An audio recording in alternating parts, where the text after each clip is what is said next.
Hi guys, today we're going to watch another video about the Suez Canal. This one's made by the channel Real Life Lore.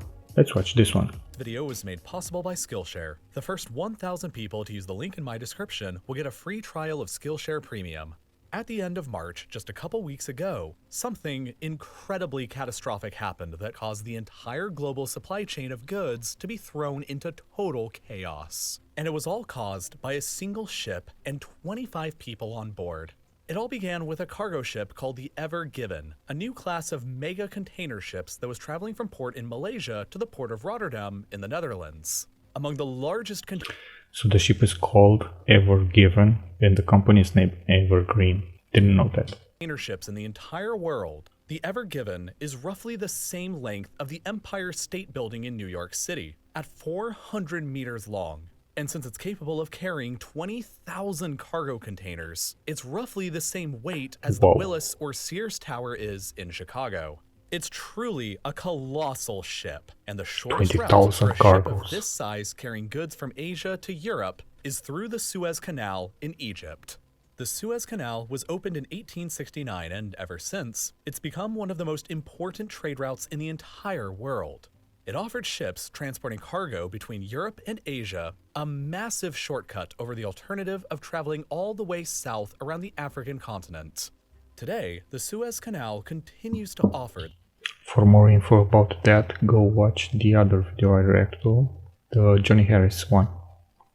The quickest route for ships transporting the massive quantities of manufactured goods in China and Asia to the massive market of affluent customers in Europe. And as a result, the Suez Canal is big business. Roughly 12% of all of the world's goods flow through the canal every year, and on average, 51 cargo ships carrying over $9 billion worth of oil, gas, grain, and consumer goods pass through it every single day. Yeah, because it's really cheap to transport for Egypt's geopolitical significance and one of the country's primary sources of revenue. Last year alone, generating over $5 billion for the country in fees for cargo ships passing through it. $5 billion in fees. Wars have been fought over the ownership of the Suez Canal, and it's no wonder why. The alternative of traveling around Africa adds over 10 days of travel time and 3,800 miles to the average ship traveling between China and Europe, which means more money is spent on fuel, crew, and delays in getting cargo to their ports and into the hands of consumers. The Suez Canal is therefore an absolutely vital part of the global shipping industry, and the closure of the canal can wreak absolute havoc on this entire delicate, time-sensitive system. The canal has only been closed twice before this incident, and I made a video about one of those times, but this time could potentially be even worse, because global trade is bigger now than it ever has been before. Now, let's get back to the developing story of the Ever Given. The ship departed port in Malaysia carrying 20,000 cargo containers full of consumer products destined for Rotterdam, and according to the usual procedure, arrived at the port of Suez in the Red Sea while it awaited entry into the Suez Canal for its journey over to the Mediterranean, where it would afterwards sail along to Rotterdam. The Suez Canal Authority, or SCA, oversees traffic within the canal and, as usual, they place 2 official SCA pilots on board the Ever Given to help its crew travel along the complicated process of getting through the canal. But within hours of entering the canal, at approximately 7:30 a.m. local time on the 23rd of March, the Ever Given experienced a freak sandstorm event that obscured visibility aboard. Not only that, but the strong winds from the storm were pushing against the Ever Given's 20,000 cargo containers on top like it was all a giant sail. This ended up causing the ship to lose all ability to steer. So that's why sideways and caused I it thought they to steered first into the east side of the Suez Canal. This point of the canal is only 200 meters wide, compared to the Ever Given's length of 400 meters. And since it was now positioned sideways, it meant that this entire width of the canal was blocked, which, in effect, meant that the entire Suez Canal system was all of a sudden rendered completely impassable by just a single boat. Now, before we go any further, the Egyptian government has sort of been doing stuff to try and prevent a situation exactly like this from happening. They knew that as cargo ships have been getting bigger and bigger over the years to accommodate growing international demand, that eventually ships would become too big to even get through the narrow Suez Canal. So they knew in the early 2010s that something had to be done in order to increase the canal's capacity, and so, between 2012 and 2019, the Egyptian government initiated a more than $8 billion plan to expand it by adding additional channels at certain points. This meant that at these points, if a ship got stuck, it could be bypassed by other ships using the newly built adjacent channels. Unfortunately, though, these new secondary channels weren't constructed along the entire Suez Canal's length, and the entire stretch of the canal south of this lake was kept as just a single channel. Well, guess which part the Empire State Building-sized boat just crashed into? The single channel right one. Here in the single-length channel. I thought that it was way for up. any other ships to get around Seems it's way down. Now, every single hour that this ship is stuck there is increasingly catastrophic for the entire global economy. $9 billion worth of goods travel through the canal every day, which means that for every hour the Ever Given is clogging up the canal, it's holding up $400 million worth of international trade.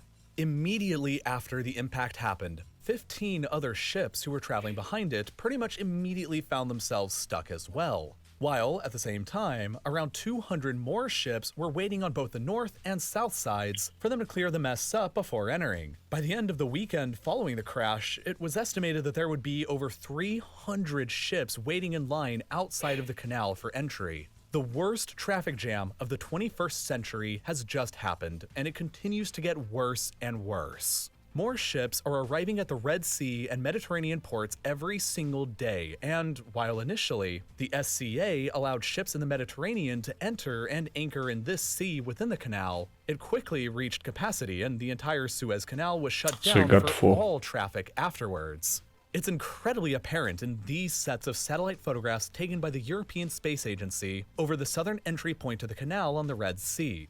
On the left, we have a photo taken on the 21st of March before the Ever Given became stuck, and it looks fairly normal. And on the right, we have a photo taken in the exact same place just 4 days later on the 25th of March, just 2 days after the Ever Given ran aground. You can clearly see the massive backlog of ships queuing up outside waiting to enter. That's a lot of ships. Which was forcing the captains of new ships arriving and old ships remaining stuck to make a critical decision.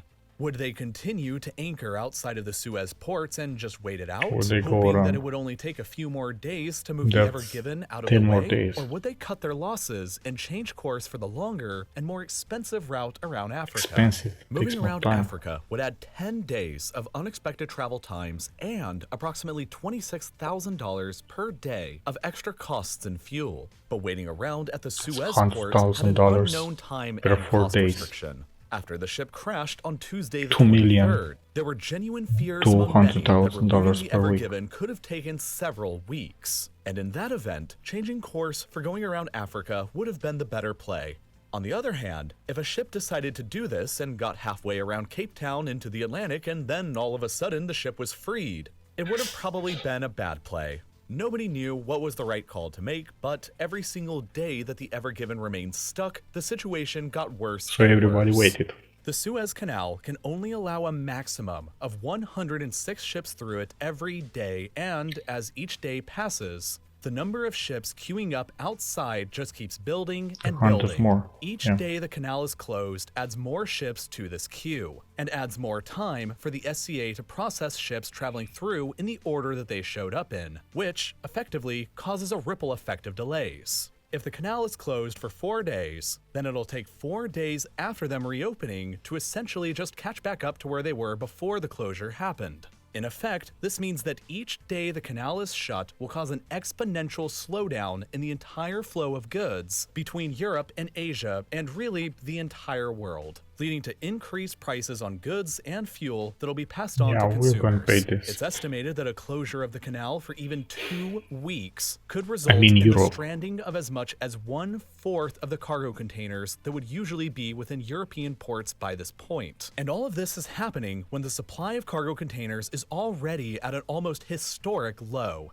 Because of the global pandemic going on that you've maybe heard about, the demand in Europe and North America for consumer goods produced in China has skyrocketed. And as a result, the historic continuous flow of cargo on ships from China has been clogging ports across the developed world, and combined with a shortage in availability of workers due to the pandemic, it's been causing widespread, historic delays in processing and shortages in containers. Before the Suez even became blocked, the cost of shipping a container from China to North America had more than doubled since November of last year to the present. And as a result of that, many shipping companies in the United States were rerouting their cargo arriving from Asia from the West Coast to the US East Coast instead. Before the Suez closure, 1/3 of all cargo arriving to the US East Coast from Asia was traveling through the Suez Canal. And this is obviously now impacted as well. In effect, the Ever Given crashing into the side of the Suez Canal happened at probably the worst possible time, since there's an already unprecedentedly stressed global supply chain. The race to free the ship and unblock one of the world's most vital arteries at its most critical moment,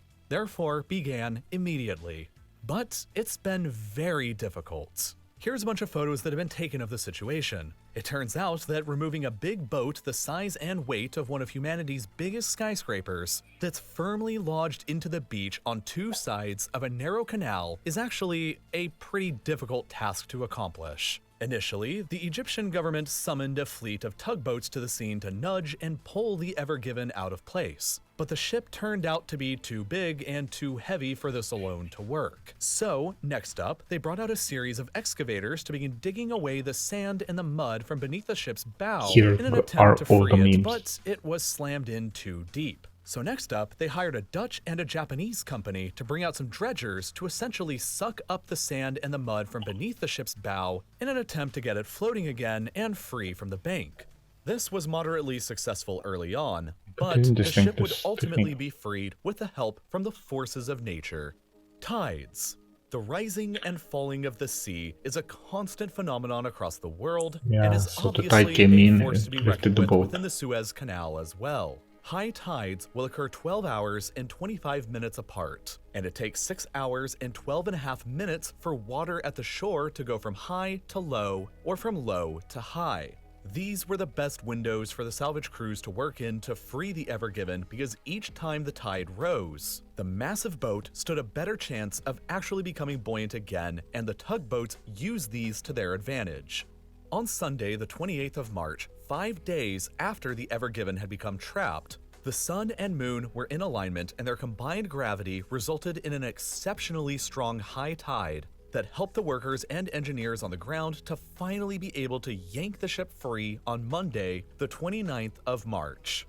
After being stuck and blocking one of the world's most vital trade arteries for 6 days, the Ever Given was transported up to the widest section of the Suez Canal up here and placed out of the way so that normal traffic could once again resume. More than $54 billion worth of trade goods were held up or disrupted as an immediate consequence of the Ever Given's incident, a figure approximately the same as the annual GDP of Croatia.